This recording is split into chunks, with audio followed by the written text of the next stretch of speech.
like, subscribe, and leave a comment. Here's your review of WWE SmackDown, the week commencing the 21st of October 2024. So it starts with Randy Orton coming out. Before he came out, he went to the gorilla position. That's the position, that's the desk before you walk out to the actual arena.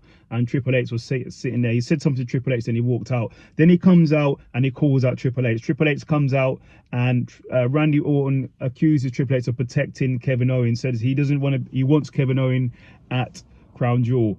Triple H basically says, Randy, you just came back from an injury. We don't want you back on the shelf again. Kevin Owens is a dangerous person. But Randy twists his arm and it's going to be Randy Orton versus Kevin Owens at Crown Jewel. Then we have our first match, which is Andrade versus Carmella Hayes for the 7th time. For the 7th time. And LA Knight is the referee. Really good match. Go and watch it. Obviously, LA Knight was interjecting himself in the match. But in the end, nobody won because LA Knight took out both of them. Then we have Nia Jax, basically is getting Candice LeRae to face Naomi.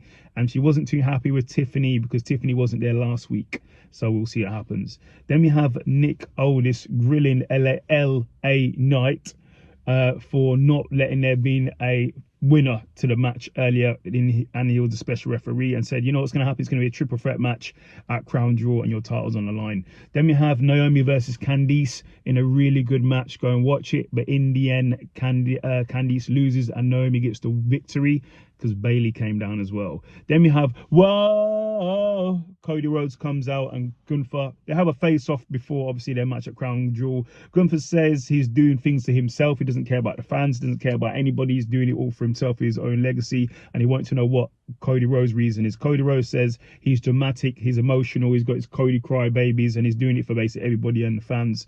Gunther says he does it for himself, and also Cody said Gunther doesn't turn up for work, he doesn't turn up for promo and promotional work. Gunther says he doesn't care. He says no to promotional work. He ain't doing it for the fans. He doesn't care. And then they brawl. Then we have Nick Aldis and Adam Pearce as well, saying at Crown Jewel it's going to be a fatal 4-way tag team title match in the women's division. And Jade and Bianca are quite hyped for it. Then we have the DIY in the main event, or one of the main events, for the #1 contendership for the tag team titles versus the Bloodline.